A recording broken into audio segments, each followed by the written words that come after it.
আমরা local market এবং export মার্কেটে যেভাবে গ্রোথটা চিন্তা করছি সেই জায়গাটা এখনো আমরা যেতে পারছি না। এটা বড় একটা কারণ হচ্ছে আসলে আমাদের রিসোর্সের অভাব, কারণ আমাদের স্কিল রিসোর্স আমরা প্রতিটা সেক্টর ওয়াইজ আমরা পাচ্ছি না।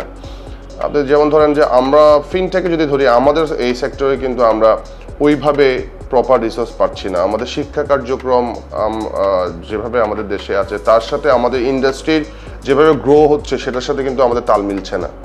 তো আমার কাছে মনে হয় যদি আমরা স্পেসিফিকলি ভালো রিসোর্স তৈরি করতে পারি সেক্টর ওয়াইজ, আমি বিশ্বাস করি নেক্সট 15 to 20 ইয়ার্সে আমরা গার্মেন্টসের সমপরিমাণ বা তার কাছাকাছি একটা স্ট্রং পজিশনে যেতে পারবো। এবং সবচেয়ে বড় বিষয় হচ্ছে একটা নলেজ বেস ইন্ডাস্ট্রি এবং স্পেসিফিক নলেজ বেস রিসোর্স আমাদের তৈরি করতে হবে।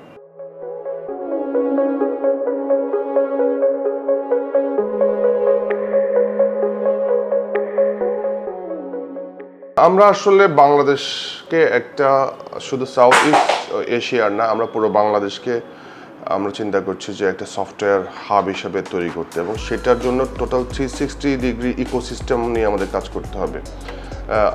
সেই জন্য আমাদের ভিশন যে আমরা এবার ইলেকশন করছি, আমরা কোনো দুই বছরের কোনো ম্যানিফেস্টো দিচ্ছি না।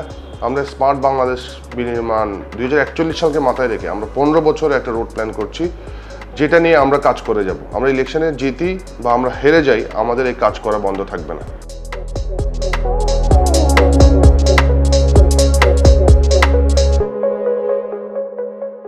ট্যাক্স হলিডে এই জুনে 24-এ উঠে যাচ্ছে, আমাদের ইলেকশন মেতে, যার কারণে আসলে এতদিনে একটা সিদ্ধান্ত চলে আসার কথা ছিল প্রেজেন্ট বোর্ডের, কিন্তু এখনো পর্যন্ত আসলে ওই ধরনের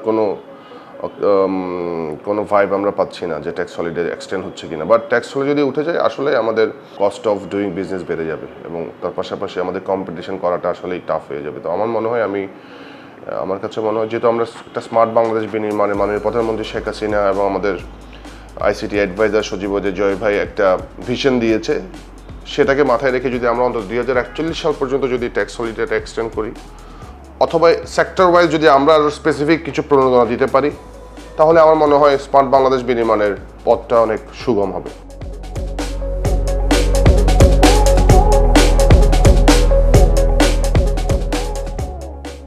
নির্বাচনে জয় হলে আমাদের দুটো প্রধান কাজ হচ্ছে যে বেসিসকে আমাদের সদস্যদের একটা আস্থার জায়গায় নিয়ে যাওয়া, সেটা এখন অভাব আছে। যে কোনো সমস্যায় যেন বেসিস সদস্যদের পাশে থাকে, তাদের সমস্যাগুলো নিয়ে যেন একটা স্ট্রং ভোকাল পজিশন তৈরি করে স্টেক হোল্ডারদের কাছে। আস্থার সংকটটা দূর করা একটা বড় কাজ। তার পাশাপাশি যে ইমিডিয়েটলি যে ট্যাক্স হলিডে উঠে যাচ্ছে সেটা সবচেয়ে বার্নিং ইস্যু, এটা নিয়ে আমাদের স্পেসিফিকলি কাজ করার ইচ্ছা আছে আমাদের।